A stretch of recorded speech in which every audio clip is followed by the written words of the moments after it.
آپ نے خود بات کی نا سٹارٹ سے، تو سٹارٹ نبی علیہ السلام نے جو لیا کافروں سے لیا، اور آپ علیہ السلام نے پہلے مکی دور میں دعوت توحید دی، انہیں پکا مسلمان بنایا، ایسا ہی ہے نا؟ ہم تو اسٹیج پہ پہنچے ہی نہیں نا ابھی. یہاں کہاں مسلمان ہیں جنہیں میں ایک جماعت کے اندر شامل کروں؟ مسلمان تو ہے ہی کوئی نہیں ہے. اسلام کی روح سے جو نماز نہیں پڑھتا وہ مسلمان ہی نہیں ہے، تو اسے پھر اقامت دین کی دعوت دی جائے گی یا نماز پڑھنے کی دعوت دی جائے گی؟ اسلام کی روح سے قبر سے مانگنے والا پاکستان کے شناختی کارڈ میں مسلمان ہے، کلمہ کو مشرک ہے، اسے توحید کی دعوت دی جائے گی یا اقامت دین کی؟ کہ 22 کروڑ کی عوام میں ہم آٹے میں نمک بھی نہیں ہے. 22 کروڑ کی عوام میں ہم آٹے میں نمک بھی نہیں ہے میرے بھائی.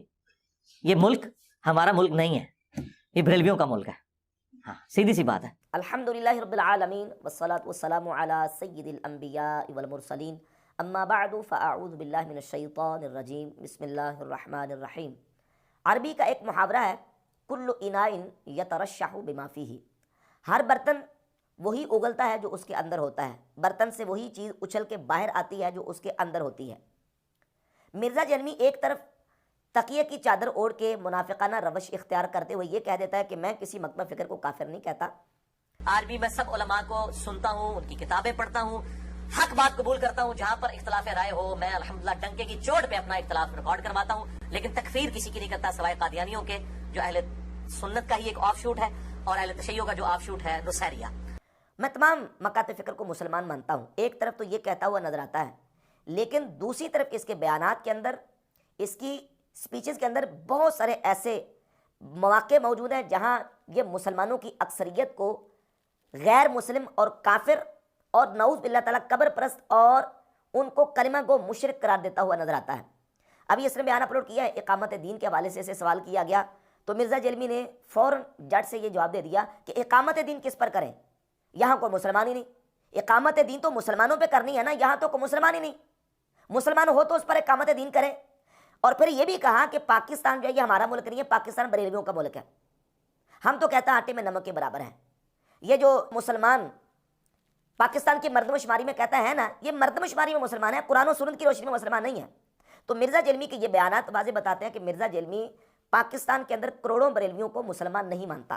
ان کو نعوذ باللہ تعالیٰ قبر پرست مانتا ہے، کلمہ کو مشرک مانتا ہے. نہ صرف پاکستان کے اندر بلکہ انڈیا کے اندر، بنگلہ دیش کے اندر، افغانستان کے اندر، نہ صرف ان ممالک کے اندر بلکہ پوری دنیا کے اندر جہاں کہیں اہل سنت کے عقیدے پر مسلمان موجود ہیں، چاہے وہ عرب ممالک کے اندر ہوں. خود اس کے اپنے بیانات موجود ہیں، اس کے باقاعدہ کلپس موجود ہیں جس کے اندر اس نے یہ کہا ہے کہ ایک جگہ پہ یہ بات کر رہا تھا اور کہتا تھا کہ رفع الیدین یہ توحید کا قلعہ ہے پاکستان، انڈیا، بنگلہ دیش اور افغانستان کے اندر. باقی عرب ممالک کے اندر تو کہتا ہے کہ بہت سارے شافی ایسے ہیں جو رفع الیدین کرتے ہیں لیکن وہ پکے قبر پرست ہیں.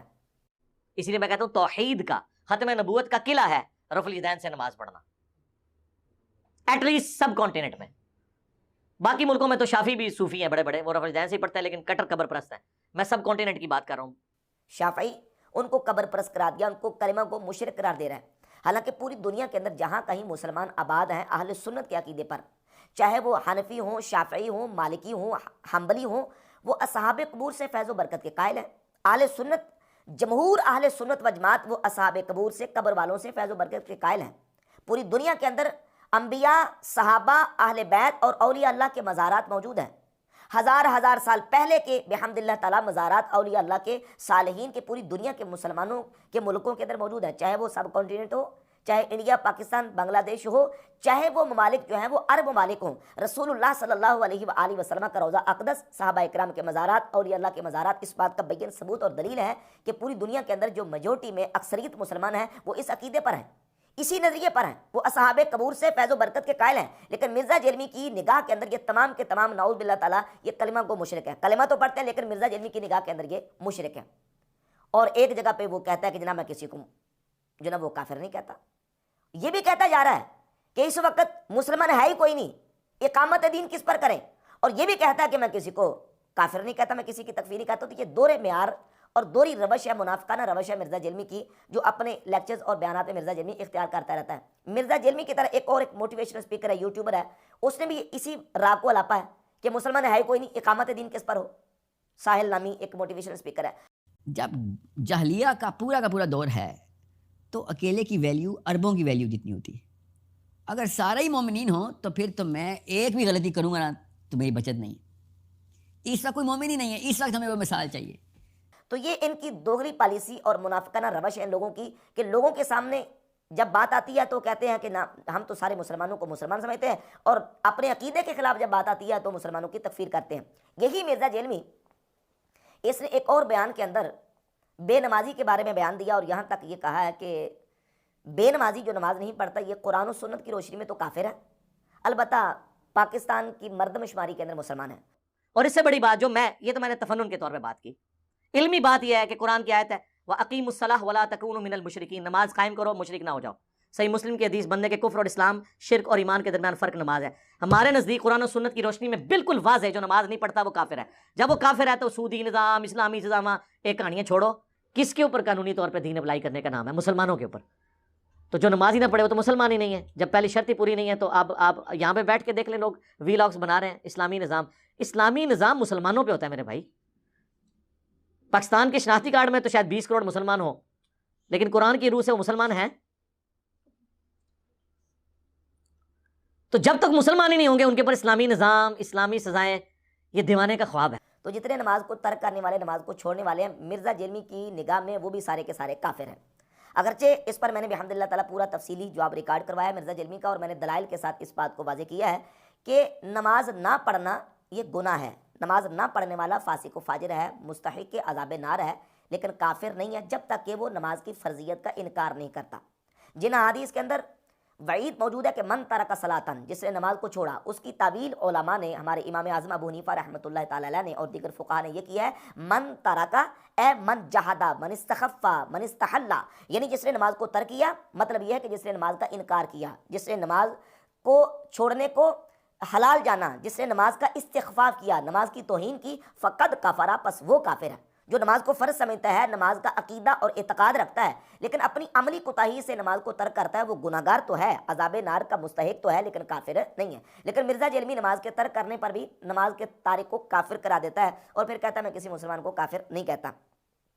اسی طرح ایک موقع پر مرزا جیلمی نے یہ بیان دیا تھا کہ زکوٰۃ کو ترک کرنے والا بھی کافر ہے، پھر ساتھ ہی بیان دے دیا کہ زکوٰۃ کا انکار کرنے والا، ترک کرنے والے کو بھی کافر کہا۔ تو ایسے لوگ تو آپ سمجھے کافر ہو چکے ہیں جو زکوٰۃ نہیں دیتے اور اس کو فرض نہیں سمجھتے۔ زکوٰۃ سارے مال کے اوپر دینی ہوگی۔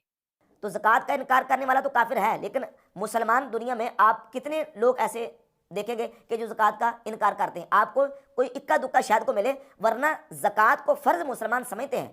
البتہ یہ ہے کہ جو اپنی عملی کوتاہی سے ترک کرتا ہے وہ گناہگار ہے، کافر نہیں ہے۔ اسی طرح مرزا جیلمی نے ایک اور تکفیری فتویٰ دیتے ہوئے یہ کہا کہ جو لوگ کشف و الہام کے قائل ہیں، کشف اور الہام کو مانتے ہیں، میں ان کو بھی کافر سمجھتا ہوں، الیاذ باللہ تعالیٰ۔ کہ مجھے کسی کو کلیریفیکیشن دینے کی ضرورت نہیں ہے، میں تو پہلے یہ کہتا ہوں کہ جس شخص نے نبی نام کہہ کے اللہ کے ساتھ اپنا تعلق قائم کیا نبی علیہ السلام کے بعد، میرے نزدیک تو وہ بھی کافر ہے، اور جس نے نبی کا نام لیے بغیر کشف اور الہام کے نام کے اوپر اللہ کے ساتھ اپنا تعلق قائم کیا وہ بھی کافر ہے۔ میرے ہاتھوں کوئی گنجائش ہی نہیں ہے کسی کے اس طرح کی۔ اب کشف و الہام کے قائل کون کون لوگ ہیں، کون کون سے مکاتب فکر ہیں؟ اہل سنت و جماعت پوری دنیا کے اندر جہاں کہیں مسلمان اہل سنت موجود ہیں، وہ سارے کے سارے کشف و الہام کے قائل ہیں۔ نبی علیہ الصلوۃ والسلام کے بعد صحابہ، اہل بیت، اولیاء، اللہ کے محبوب بندوں کے لیے کشف و الہام کے قائل ہیں۔ مرزا کے اس بیان کے مطابق پوری دنیا کے اہل سنت نعوذ باللہ تعالیٰ کافر قرار پاتے ہیں۔ نہ صرف اہل سنت بلکہ یہ تو تمام مکاتب فکر کے ہاں نظریہ ہے، اہل سنت کے ہاں، دیوبندیوں کے ہاں، اور اہل تشیع کے ہاں بھی، اور یہاں تک کہ غیر مقلدین وہابیوں کے بہت سارے علماء کے آپ کو بیانات اور ان کی تحریریں مل جائیں گی جو کشف و الہام کے قائل ہیں۔ تو جو کشف و الہام کو ماننے والا ہے، اس کا قائل ہے، وہ مرزا جیلمی کے نزدیک کافر ہے۔ تو اس سے تو میجورٹی جو ہے وہ کافر قرار پاتی ہے، اور پھر دوسری طرف یہ بیان فوراً دے دے گا میں کسی کی تکفیر نہیں کرتا۔ کشف و الہام کا قائل بھی مرزا کے نزدیک کافر، بے نمازی بھی کافر، زکوٰۃ کا تارک بھی کافر، اور کہتا ہے یہ پوری دنیا میں اس وقت تو مسلمان ہوں تو میں ان کے اوپر اقامت دین کی بات کروں نا، اس وقت تو مسلمان ہے ہی کوئی نہیں۔ اور مسلمانوں کو یہ مشرک بھی کہتا ہے، شرک کے فتوے بھی لگاتا ہے، اور بالخصوص اہل سنت و جماعت بریلویوں کو قبر پرست اور کلمہ کو مشرک قرار دیتا ہے۔ اور یہ بات یاد رکھیں کہ نبی پاک صلی اللہ علیہ وآلہ وسلم نے ایسے لوگوں کے بارے میں پہلے سے پیش گوئی فرما دی۔ خوارج کی جو نشانیاں اور علامات ہیں ان میں سے ایک یہ ہے کہ وہ مسلمانوں کو مشرک قرار دیں گے، خوارج کی نشانیوں میں سے ہے۔ یہودیوں نے رسول اللہ صلی اللہ علیہ وسلم کی ذات اقدس پر اور صحابہ پر شرک کا فتویٰ لگایا۔ سنن نسائی کے اندر حدیث موجود، ایک یہودی عالم نبی پاک علیہ الصلوۃ والسلام کی بارگاہ اقدس میں آیا، اور اس نے آ کے کہا کہ نعم القوم انتم، اے محمد تم بڑے اچھے لوگ ہو،